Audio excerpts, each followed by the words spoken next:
Forever. Hello, hello. Welcome to RamGoatAstrology. Welcome back. Welcome if you're new. Thank you for joining us. I'm Laura Lee. I'm Helena. Hello, hello. Oh, So nice to have you here. yeah. Our listenership has been going up a little bit more. We're excited about that. We are. Thank you for that. Thank you for taking the time. I know there is so much information out there. Isn't it overwhelming? You could listen to thousands of podcasts or thousands of millions of YouTube things or whatever, audiobooks. And we thank you for listening to us because we're grateful for that.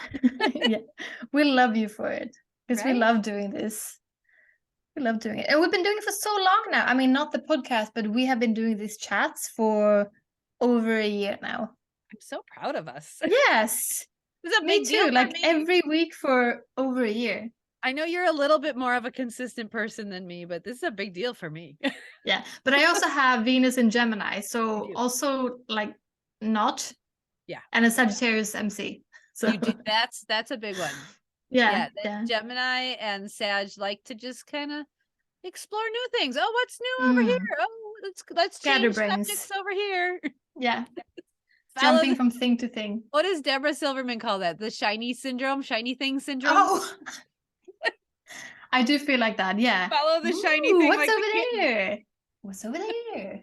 We have a new kitten and it's fun because we have like a stick with a string. And then on the end of the string, we just put a hair tie. And man, you would think that was the greatest. The most fun. Yeah. Oh, yeah. Yeah. It's so funny. So yeah, watching him just jump all over the place. It's been a while since we've had a kitten and they're crazy little. Oh, cute. And they remind me kind of this Gemini, Sagittarius jumpy energy. Yeah. Which is so nice. Yeah. I know. Today we are talking about a planet that a lot of people, I think it's like a popular planet in astrology. A lot of people talk about this planet, and the planet is Saturn. Yes. I like Saturn. I've come to like Saturn. I don't know if I would have liked Saturn in my 20s, but I like Saturn now.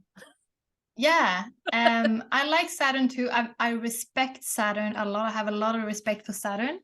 So many of you you might have heard about Saturn return. It's something that happens when Saturn goes all the way around the zodiac and comes back to the same place as your natal Saturn. And that's called Saturn return. Happens around age of 28, and that usually starts a lot of you starting to think about, what am I doing with my life? Things are happening that is, propelling you into maturing. Yeah, into Maturityville. Because I remember learning about Saturn, and I think Deborah Silverman had all of these different caricatures for the different planets, and Saturn is like the principal, or like the like the principal. Yeah. So when something Saturnian happens, it's like being called into the principal's office, and it's like, oh, what did I do wrong? Right. And the principal's not a bad person. They just want you to succeed and follow the damn rules. That's it. Yeah. I don't want to follow the rules. No. That's dumb. And I think that, and when you say rules, I think that those rules are like, they're not the societal rules. It's more the rules of how your birth chart is designed. So we all have our own karma coming into this world, and Saturn reminds us of our karma and the rules that we have to follow to fulfill that. Yeah. And that's not always easy to follow. It's not. And I was just reading a book called Past Life Astrology. And there is in one of the first chapters, there's this whole section on the different types of karma, which I found fascinating. There's, personal karma, and that's really, really specified to you in this lifetime. And then there's past life karma, and then there's community karma, where like you incarnated with a group of people to heal. Like that would be like, let's say, for example, people of color in America, right? They're dealing with that kind of that karma of their race, right? Or Jewish people, and they're dealing with that racial karma. So they incarnate into that life to deal with that kind of community karma. And then there's there was probably like maybe 10 different types of karma. They were fascinating. And I guess I had not really, before reading this, I had not really taken time to think about different kinds of karma. Right? I just thought of it as this one kind of overarching word where we have something that we need to deal with or heal or, you know, give penance for in this life from something we didn't do in the past lives or in our younger years, right? There's like this make up energy kind of. And I didn't think of different kinds, like Mm. different energies of karma. So that was really interesting leaning into that. And I want to go back and like take more notes and like Yeah. dive into those different Do you remember kinds of any karma. other types? There was helping karma. I don't it wasn't called that, but it was the concept was you sacrificed for a specific person or a group of people. You sacrificed yourself in one lifetime and then in this lifetime you'll get a lot of help back. So it's like Would this that be give like the and take. South Node or something like It that? You know what? I think that's what the subject was. Yes. So it was Yeah. north and south nodes and things like that. But the book really leaned into Saturn and Saturn Yeah. being this karmic planet that we are here to, that's like our biggest one. That's the biggest chunk of karma we need to Mm. work on. And that indicates or is indicative of where your placement is, zodiac sign, elementally, and what house it's in. Yeah. What's your karma? What's your Children. Saturn placement? Children. Yeah. And I'm not even joking. It's in the fifth house.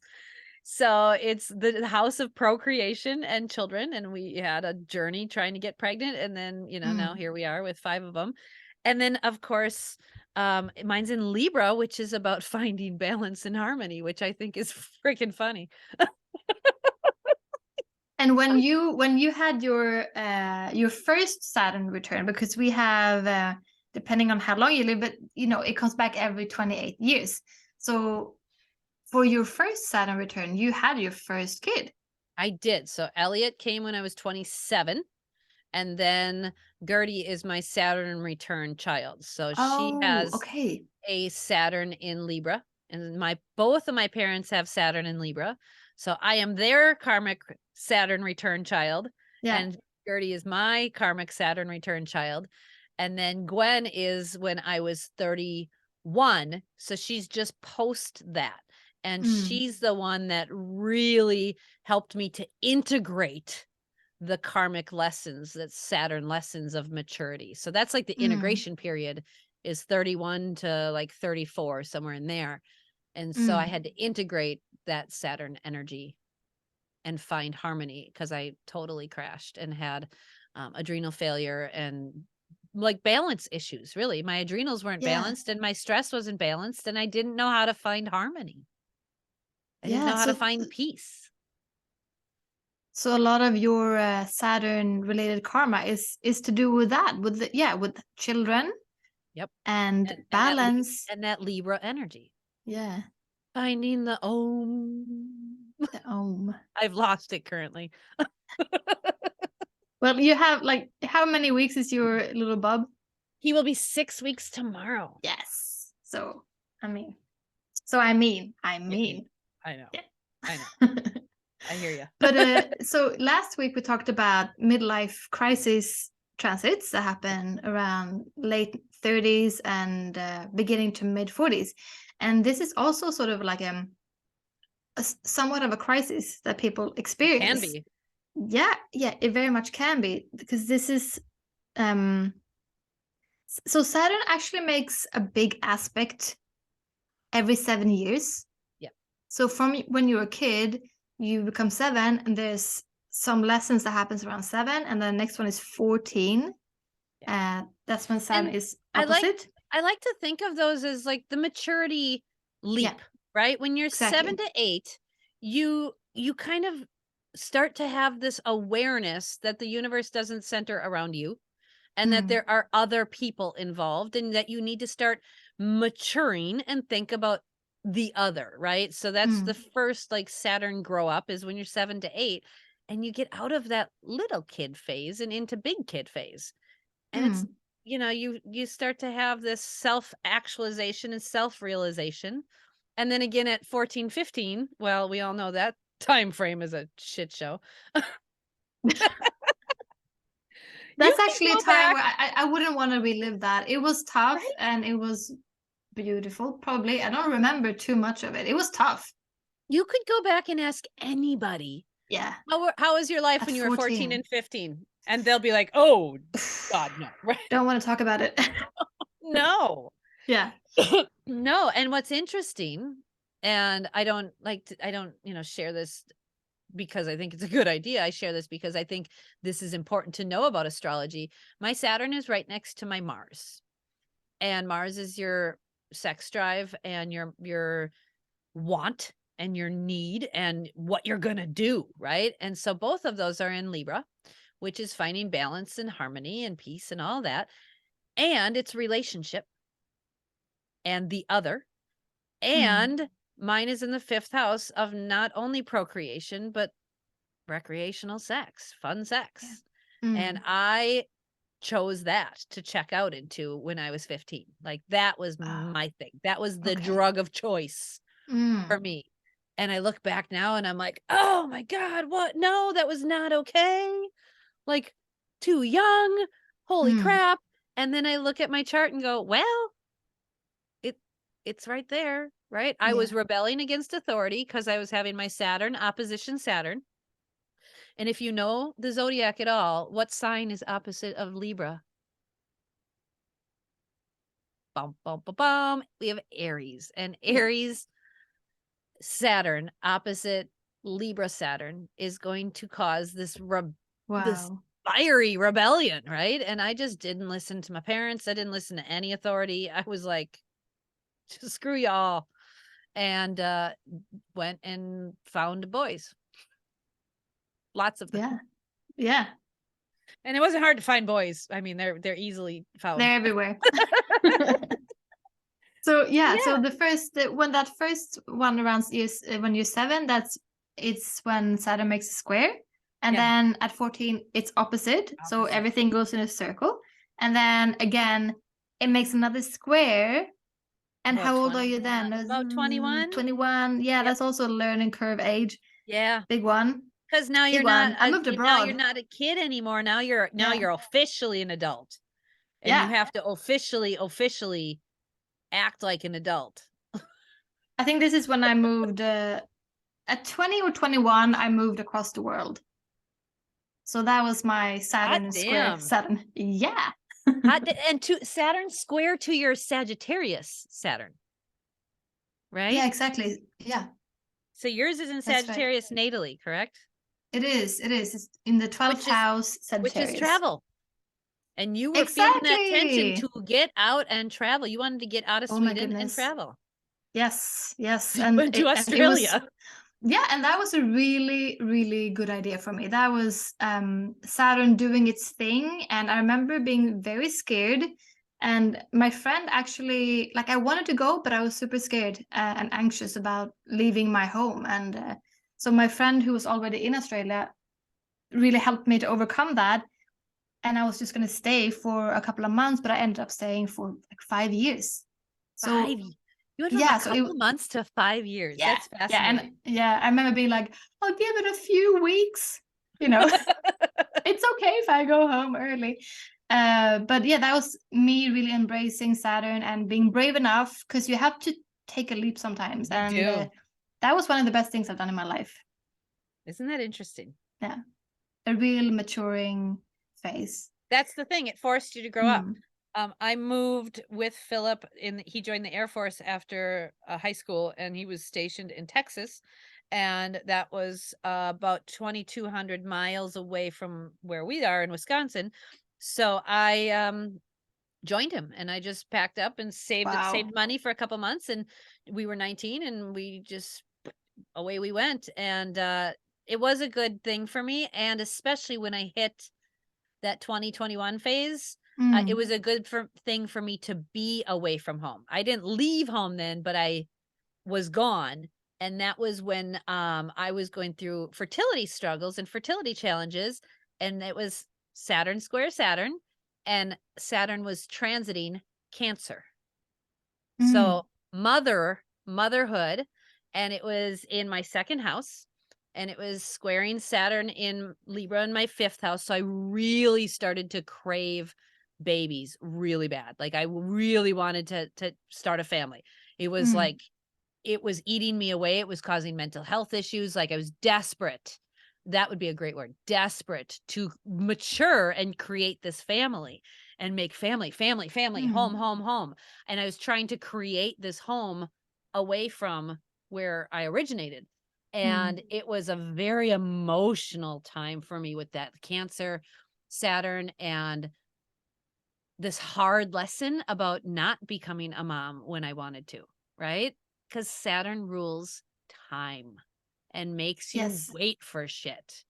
Yeah. And I was 21 trying to get pregnant, and I didn't have my first baby till I was 27. So I had to wait for it. And now I'm 41 and just had And you my keep last having baby, them. which Yeah. is such a Saturn thing to have a baby at 41 in the 5th Yeah. house, right? Where is Saturn, like, okay, let's see. What is Saturn making any aspects to your Saturn right now? He was trying to my, Oh, yeah, okay. All right, it's like ringing on the babies, breaking on the babies, because that's your when karma. Saffron and Felix were conceived and came, he was in that trine orbit. Yeah. On top Cool. of Venus. Oh, that's great. So on top of the love planet, trining my natal Saturn in the Yeah. baby making house. Yeah. So It you was can see it was probably like inevitable.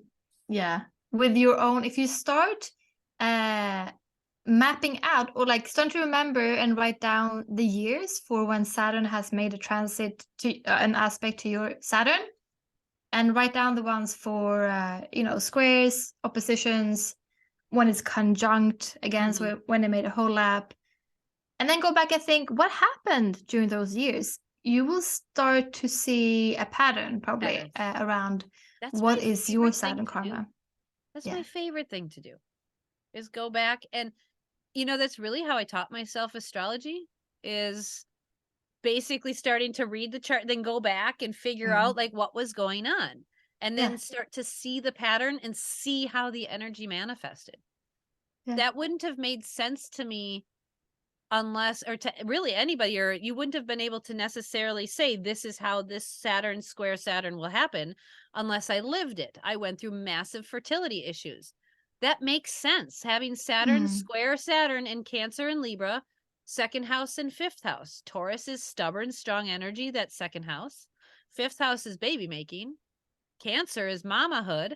Libra is finding balance and harmony and peace. My body was not in balance. My body was way not in balance.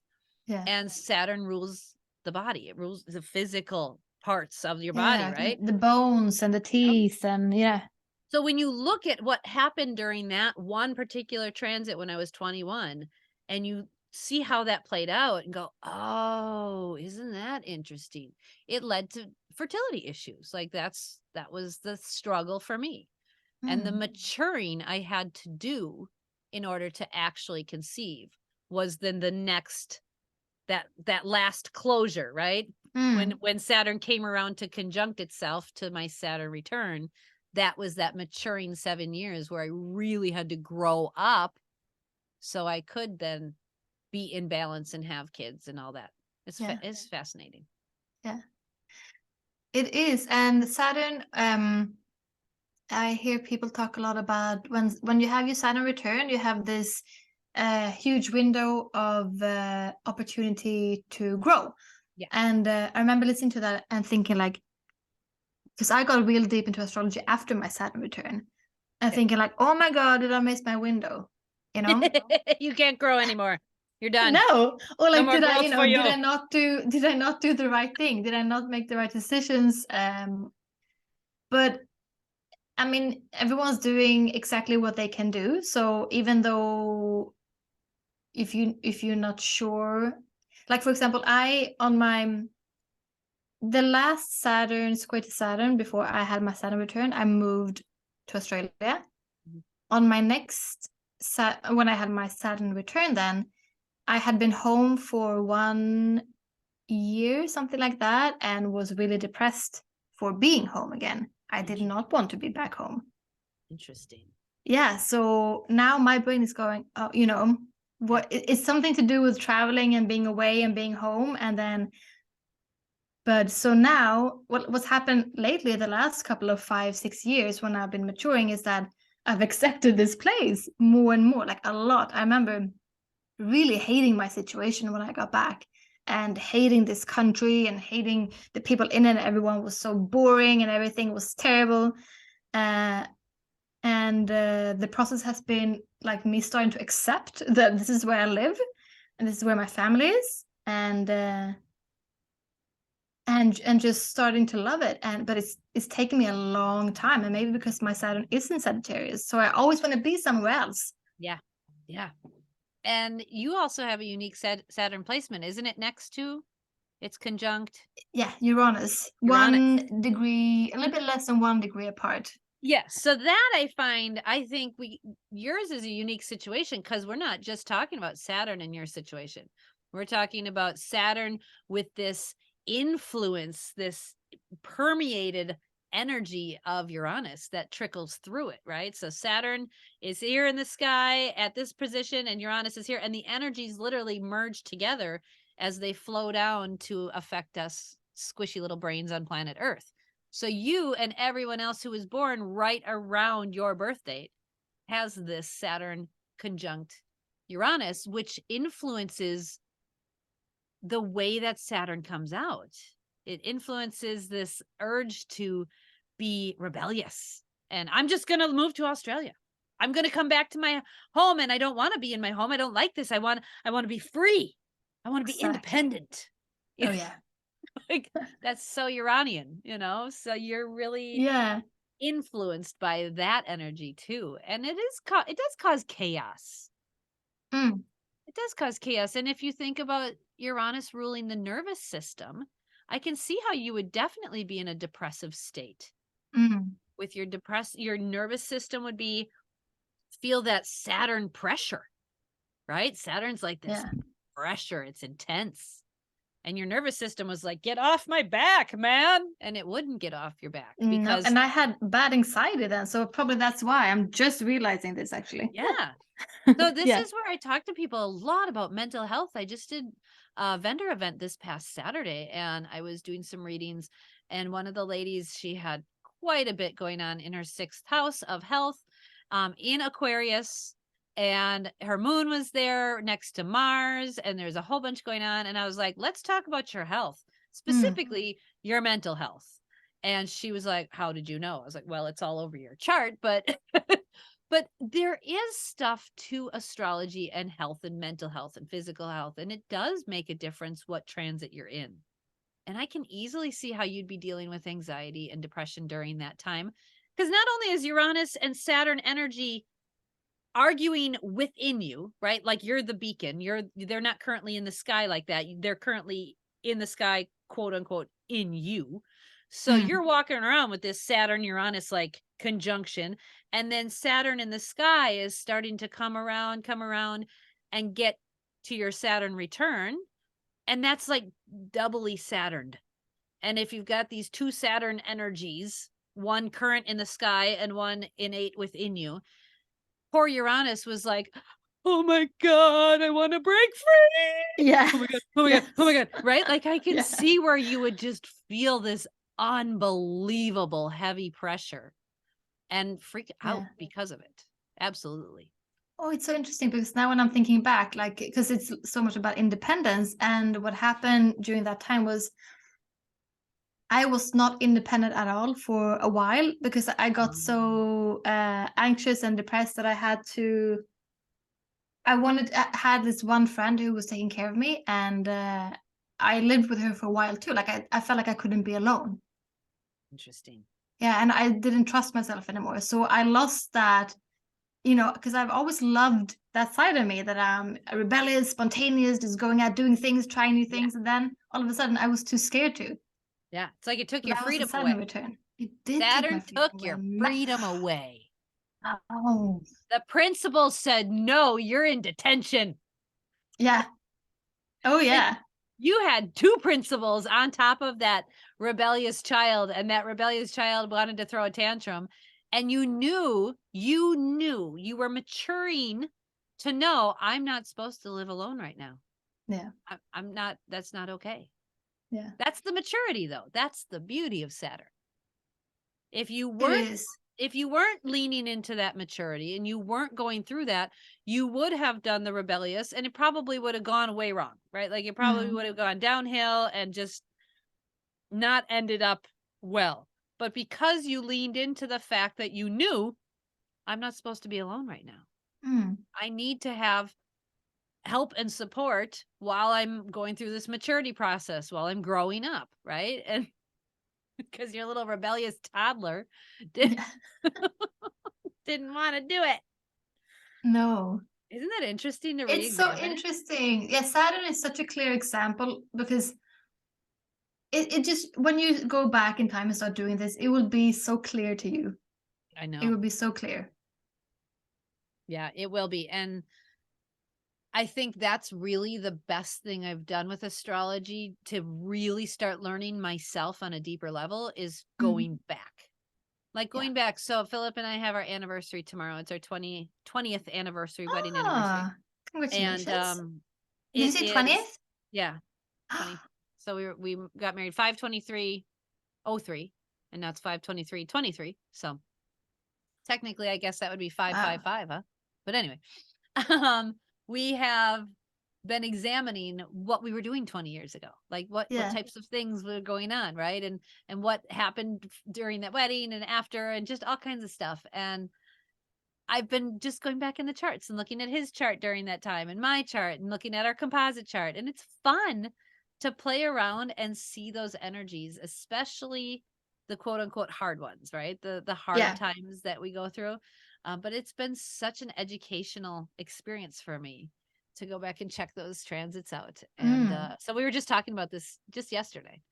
And it was fun to examine what were we doing 20 years ago? I wonder where the Mm. planets were. Yeah. Yeah. It is really interesting. And yeah, you learn a lot about yourself, and also you can start accepting things that have happened. And I accept my past more and more every time that I think about this. Like now, this little thing that happened now, that I didn't connect dots before, it just gave me actually like some relief for sure. I feel Because it. I feel it. Like yeah, yeah, yeah, it yeah, I takes realized something that I didn't know before. a sense of blame Yeah. and shame and gets like chucks it in the garbage. It's almost like you got too much garbage around, you clear off your desk a little bit. It just feels better, right? And Mm. we can take that mental load of shame that we carry around. It's like our silent baggage, I like to call it when I'm working Mm. with clients, right? This is your silent baggage you carry around. It's the thoughts you think when you don't speak, and it's the way you talk to yourself in your head. And we tend to carry a lot of shame and blame for things that are astrological or, Mm.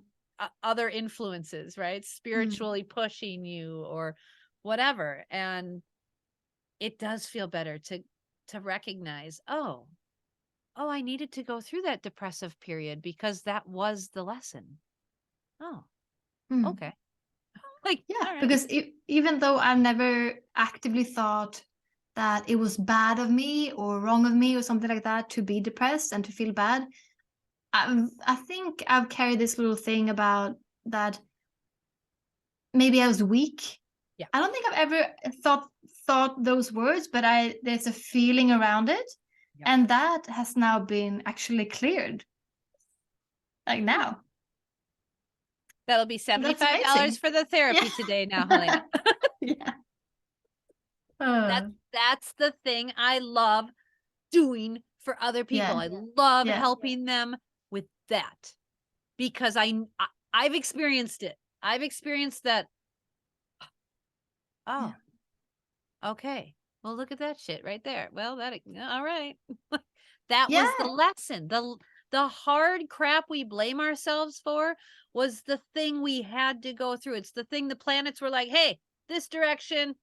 And the energy like pushes you there so you can Mm. experience it, so that you can slingshot into a different area or a different path, or, you know, whatever your calling is. Yeah. That's the Yeah, karma. for sure. Yeah, instead of thinking like, why me, or why did this had to happen? And I mean, there are terrible, terrible things that do happen, and like terrible Sure. things, but a lot of the things, you know, it helps to look these things up, and they will totally be so related to Mhm. your chart. Yeah. I mean, pretty much all of it, I think if not all of it. I agree. I really agree, even especially the karmic thing, right? Just knowing my south node and my north node and all of that. I know that I was a massive workaholic in a past life. My south node is in Capricorn, and it's in the 8th house, and I do feel like I have a lot of Capricorn knowledge, and I have a lot of Capricorn people I attract to You me. do? Yep. All of them. I attract all of the goats. And I was a workaholic that put my family last. And now in this life, my north node is in Cancer. And I am here to mother. I'm here to do mom. I'm here to nurture and to take That's care of. amazing. Yeah. And that's what I need to do for my north node. And my karmic planet is in the 5th house of having fun with kids. The thing with Saturn, though, is he's not real good at having fun. No, not at all. No. and, So Saturn and and Capricorn actually, yeah, they are friends. Saturn's right, home is in Capricorn, so they're very right. related. So with you and I, you have your Saturn in a fun fire sign that's ruled by Jupiter. You like fun, and Saturn is in your Sagittarius going, actually, no. Yeah. And he's in my 5th house, ruled the Leo house, right? Where we're supposed to put our hobbies and do all of the creative stuff and have the kids and play. And Saturn's there going, no, you need to grow up. So both of us have this interesting, enviable kind of lesson of learning to grow up and play as we grow. We get to do that. That's our lesson. We get to learn how to have fun in a mature way without hurting people or stomping on people's heads to climb to the top or whatever it is. We get to learn to play in a more mature way. Yeah. Look at that, right? Yeah. Does that make sense? It does make sense. And yeah, that thing around like play for me with the ascendant and moon in Capricorn. And even though I have You're so Capricorny. I'm so Capricorny, and even though I have that sun in Leo and like a Mars in Aries, like that fire, Yep. it gets dampened. Yeah, very, very dampened by all of the Saturnian energy, because my whole chart is ruled by Saturn, because my ascendant is in Capricorn. I just got an image of you trying to light a bonfire with wet, moist wood. Like you're A trying to little get bit like fire that. going, Yeah. but it's just smoky. It's not like burning nice and hot. It's just kind of like this damp fire. It's this damp, smoky fire. It's not the roaring, raging fire that we crave. It's totally like that, because I'll plan like, oh, I should go to a party sometime soon, and then time comes you know, it gets closer and closer to that time, and then I'm like, no, but there's work that has to be done. So yeah, that's my life. That is my life, like every day that happens. Always work that has to be done. Yeah. There's always work that has to be done. No play, all work. No play. No play. No play. But the older I get, the more I will play. Capricorns, they turn. So when they're young, they're very, you know, not so fun. And the older they get, the more fun they will have. This is why we met, so we can eventually get together in person and have all kinds of playtime when we're like 60. Yeah. I love it. I really think that's why I had to have so many kids. They're here to teach me how to play. Yeah. And Elliot, with his Leo rising, that is what he is here for. He is here to teach me that. For sure. Come on, I'm going to activate that Leo energy, Mom. Come on, let's go. All right. That's nice. Isn't that though? It is. I thank him for it sometimes. Yeah.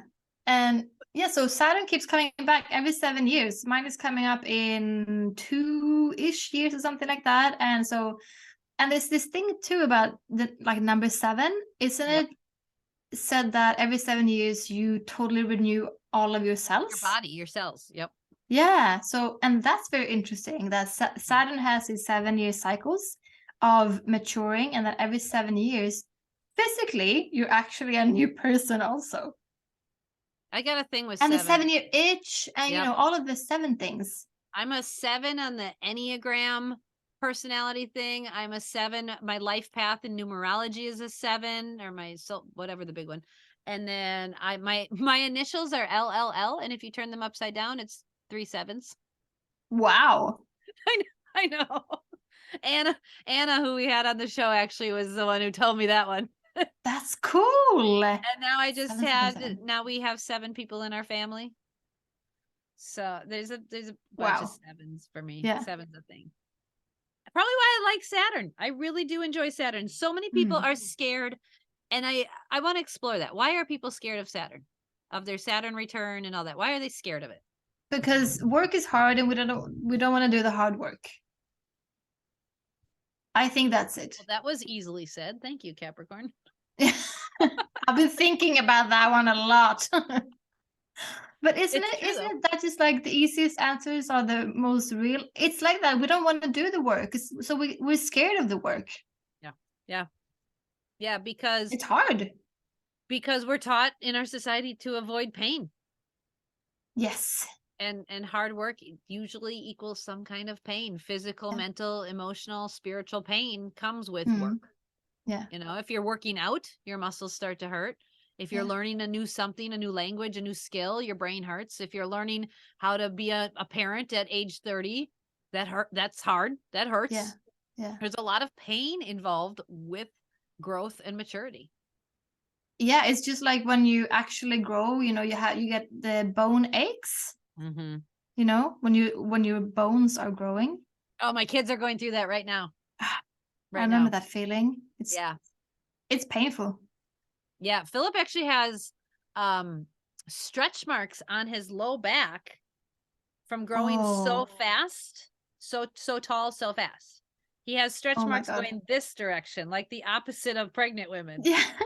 because he grew so tall, so fast. And he said he remembers laying in bed at night just crying because his legs hurt Oh, so yeah. bad, his bones hurt so bad.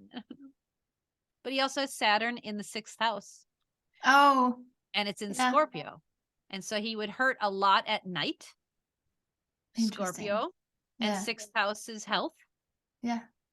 Isn't that interesting? He said It he is always hurts. interesting. He hurts a lot at night. That's when like his illnesses flare at night. Everything is at night for him. When he's ill or he hurts or there's pain. Yeah.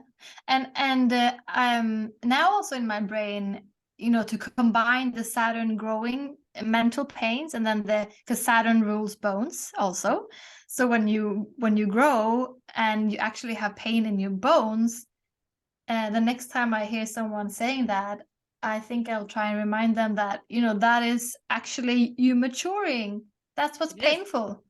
It is. That's the pain. Go through it. That's the only way out. You can't avoid it. You have this much to go. You do. Yeah. You do. So I love the looking up definitions of things. So I looked up the definition of karma. And I think it's interesting. So this is the held by Hinduism and Buddhism. It says the force generated by a person's actions held in Hinduism and Buddhism to perpetuate transmigration. Transmigration. What is that? I don't know. I'm gonna have to look that one up. And in its ethical consequences to determine the nature of the person's next existence. That is. Oh, hang on. Will you read that again? Right? That is quite the definition. Take one more time. The force generated by a person's actions held in Hinduism and Buddhism to perpetuate transmigration, and in its ethical consequences to determine the nature of the person's next existence. Oh, okay. Cool. So it says broadly, such a force is considered as affecting the events of one's life. Your karma. Yep. Yep. It's interesting to look up. There's a lot of different definitions to karma, and they're all very interesting words. Mm. to like transmigration. My brain's like, I gotta look that one up now. Do you know what Transmigration? I mean, something changing and moving. Oh, reincarnation. The Oh, that's definition another of word for reincarnation. yeah. Okay, there we go. Hmm. The definition of transmigration, I just said look it up, and it says reincarnation, also known as rebirth, transmigration, or metapsychosis, is the philosophical or religious concept that the non-physical essence of a living being begins a new life in a different physical form. All right. Yeah. All right. So this says a force generated by a person's actions to perpetuate reincarnation. Yep. And in its ethical consequences to determine the nature of the person's next existence. Oh, that makes more sense now. Yeah. All right. Yes, it does. A lot more. I know all the words and the definition. Yeah. Yeah. And it's so interesting. So Saturn stays in each sign for like 2.5 years ish. And then wherever your ascendant is will determine in what house Saturn will be for you. And it just my Saturn is in the 12th house. And actually when I had my Saturn return, I think part of why I became depressed and went so much inwards is because it is in my 12th house. I had to go very much inwards, and it was very much a spiritual journey for me. And I matured spiritually a lot under those years, and they are years I would not change for a single thing, because so much happened there who made me who I am today. Yeah, I love that. yeah. And it's also you were healing generational and lineage trauma and all of that. Yes. And because that's 12th house energy as well. And you were in your home country again and healing your dislike from that, right? Like dealing with why didn't you like this? Why didn't you want to be here? What about this area and where I'm at do I not want to deal with or not like? And just being in that area and being where you were in your head, in your apartment, like that was healing in and of itself. And not running away, not escaping. Yeah. So dealing with which that my Iranian side really wanted to do. exactly. Just pick up and leave anywhere. The trouble was just deciding where, because I had Venus in Gemini. Couldn't do it. Let's talk about the elements. Let's talk about the 4 elements. So if you've got a water Saturn, if Saturn's in Cancer, Scorpio, or Pisces, what kind of energy would that give off, or what lessons? So water elements are, I always think of them as, you feel a lot when you have water placements. It's like when you throw a rock into water, it makes those massive rings. If you talk close to water, the sound really travels far.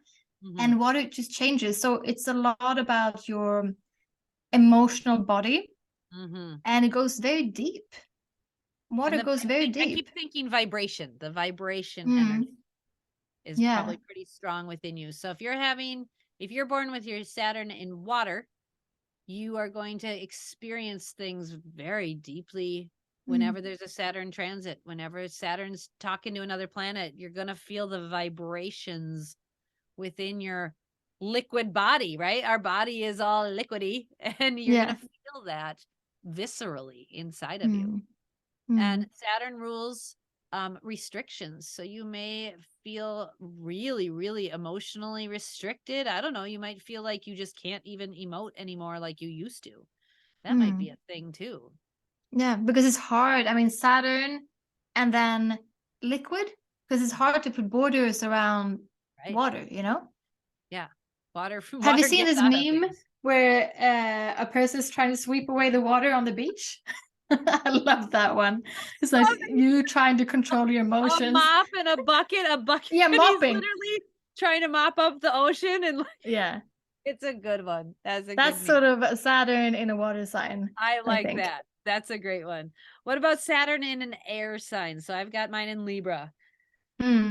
Ooh, for me, every time I see anybody with Saturn in an air sign, I always think about boundaries with other people, because air signs are so involved with the other, right? networking, connecting, learning, talking, people.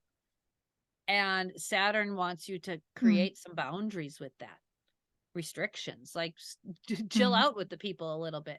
So you might feel like suddenly when you're having a Saturn transit and you have your Saturn in air, people might leave, friends just all of a sudden aren't there anymore. And that's happened to me. I can't even tell you how many friends I've lost in this life. It's unbelievable. Physically lost, or like lost, like gone to, you know, the next life.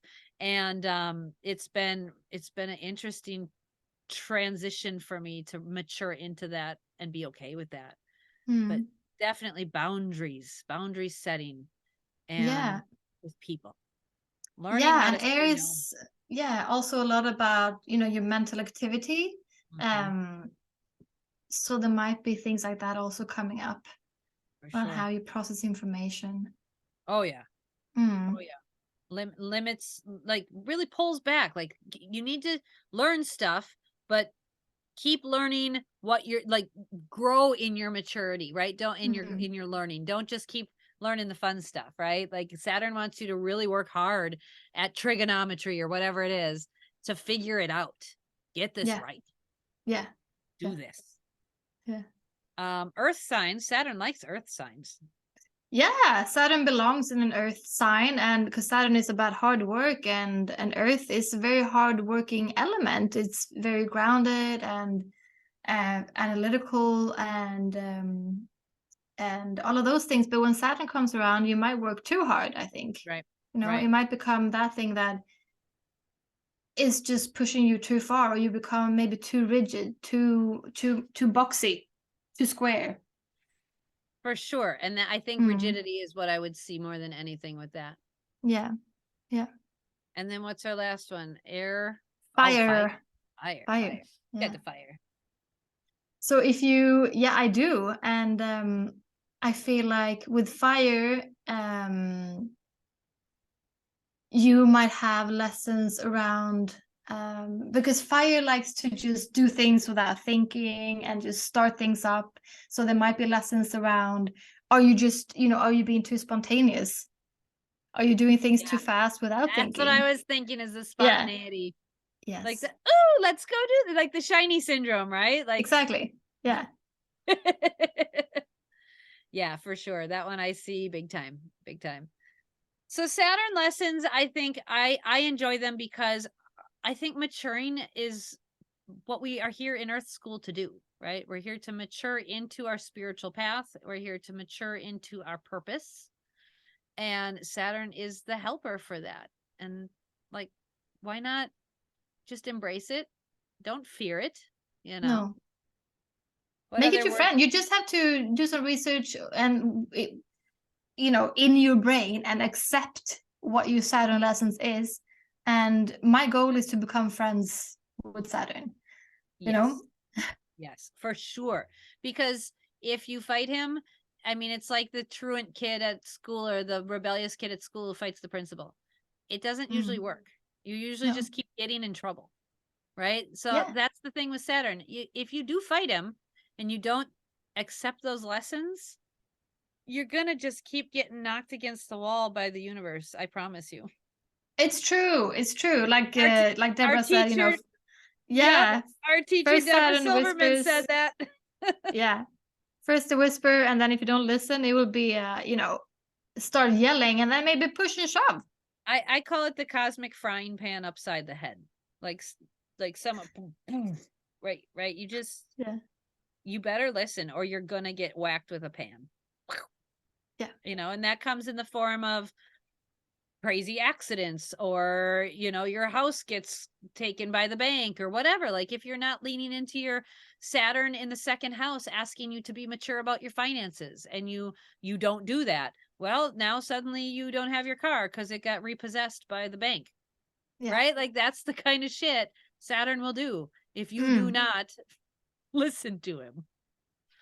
I've not had that happen, but I've seen it happen to people. Yeah. I'm laughing because it sucks, but it's kind of funny. I'm laughing because it sucks. It's funny, but it's true. But it's sad, but it's funny. Yep, exactly. And that's how I get through life with Saturn, because mine is in the house of fun and kids. You guys, you don't understand the irony in that. It's supposed to be so much fun. My Mars is there. I love fun and hobbies and kids. I want to do that. And Saturn's like, don't love it too much. You have to grow and mature here. Yeah. What? Aw. Come on, man. Bummer. Yeah. It's like when you've got like the principal watching you out the window while you're playing and you're talking with your friend, like, come on, let's go oh, wait. Oh, shit. we're not doing anything wrong. No. Yeah. Totally. But yeah, again, Saturn just wants what's best for us. So like, it's not trying to restrict our lives, just trying to push and shove us in the right direction. Correct. I Yeah. agree. Well, this was fun exploring Saturn with you. Yes. I like just chatting about random planets. Yeah. Same. This astrology thing we do. Right? Now I get to take my Saturn and Virgo sun to band, and I need this kid to stay consistent so that I can stay consistent, because I don't have any consistency. So I rely on my fellow Earth people like you to help me with consistency, which is why we've been able to do this podcast so long, because of your earthiness. But now I have to go take my kiddo to band, and I'm so grateful for his consistency, because I need that shit. Yeah. And don't forget to, subscribe, give us 5 stars on Spotify, tell a friend, buy us a coffee or tea. Yep. Share on the link the below. podcast with somebody. Yeah. Find someone in your contact list that you could send an episode to and be like, hey, yes, that's good karma for you. Yeah, check out these 2 weirdos. You'll love them. Yeah. All right. Take care, everybody. We'll see you next time.